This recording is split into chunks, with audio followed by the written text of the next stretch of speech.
the Garden TV studio with Sharon Lovejoy. Hi, Holly. Hi, welcome. We were talking a little earlier about all the things that you've done, and you have quite an impressive resume in the gardening world. Tell me a little bit about what you From the ground you do. up, right? Yeah. How did you get started in gardening? I started the way so many kids do. I started with my grandmother. She was quite a gardener, and she would take me outside every day. We'd fill bird feeders and bird baths, and we'd plant things. And even if I did it upside down, she still liked me to do it. Aww. So it was she never said no. She'd always say, let's go out and play in the garden. Let's go see what's going on in the garden. Never, let's go work in the garden. Yeah. Never say that. So it became more of a playtime for you rather than a... It was, yes. and it still is. It's still playtime. It's grown-up playtime, and it's even better. So now you've written several books. 9 books. I'm just on my 10th. Wow, that is very impressive. Now, what got you started in that? What was the catalyst that made you decide, I'm going to write a book? Well, I started writing when I was a child, and I always kept journals, so the journals led to the books. I had the staff of Country Living come to my home, and they were shooting my home and gardens, and they said, these are great journals, why don't you write a book? And I'd been working on a book, and that's how it all started. Isn't that's so neat? I love when serendipitous things happen. It was serendipitous, believe me. I didn't expect it.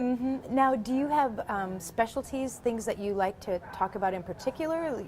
Gardening is has such a wide spectrum of... Which is so great. Yes. I like to focus on bringing nature into the garden and always working with nature from the ground up, seriously. And I love to talk to people about children's gardening because that's our hope for the future, is having children in the garden. So I've done a few books about that. But I would say nature and children, and then just getting out and doing it. Not being a checkbook gardener, being a real dig-in-the-dirt gardener. Yeah. What was your background? I mean, I know you started out as a child enjoying gardening, but did you go to school for this type of thing, or did you just... I was an art major, and what I ended up doing was starting a business, an herb and garden shop called Heart's Ease. I had community gardens, I taught classes, and that's what you do when you get a degree in art, that, and then I started writing the books. Do you get to go around the country and speak? I do. I've gotten to go even to Sweden. I've gone all over the place. So you're an international speaker. I don't know about that, but I certainly enjoy speaking. It's like today, I meet so many wonderful people. Does this take up a good majority of your time? The majority of my time is spent writing and drawing. I illustrate my books too. And you still allow yourself a little bit of that grown-up playtime in the garden? I go out in the garden every morning in my robe, and I work outside every morning. And if you don't do that, you're not grounded, and you get away from the things that really matter. So that's very important to me. Yeah, and I've heard from so many of the gardeners that it's their therapy. They get out there and clears the mind. Way cheaper than going to a therapist. Sorry, therapists, I don't want to, but is way cheaper than going to a therapist, and you end up with something to show for it too. It'll be blooming, it'll be growing, twining, because you're working in the garden and you're loving it, and it's loving you back too. You can plant things upside down, sideways, you can do everything wrong, but if you really love what you're doing, it'll grow.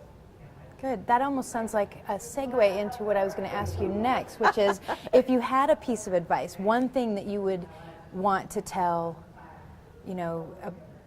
our viewers, what would your advice be? I guess it would be to just go out and experience things and don't worry about dumping poisons on anything. Don't worry about weeds, because even weed patches get wonderful butterflies. So you're saying not to worry about... don't obsess. Okay. It doesn't have to be as clean as your living room floor. It can be wonderful and full of life. So even I think about Winston Churchill, he didn't allow people to weed his garden because he wanted to have certain butterflies that were attracted to weeds. So I had a child once say, can we keep a wild spot for things? And I thought, yeah, every garden should have a little wild spot. That's interesting. Good advice. Thank good for you. the birds, good for the bees. Yeah, awesome. Well, thanks so much for taking some time out of your pleasure. busy schedule to talk to us, and good luck with all of your book writing endeavors. Appreciate it. Thank you. I'm Holly Hamilton, and this is Garden TV.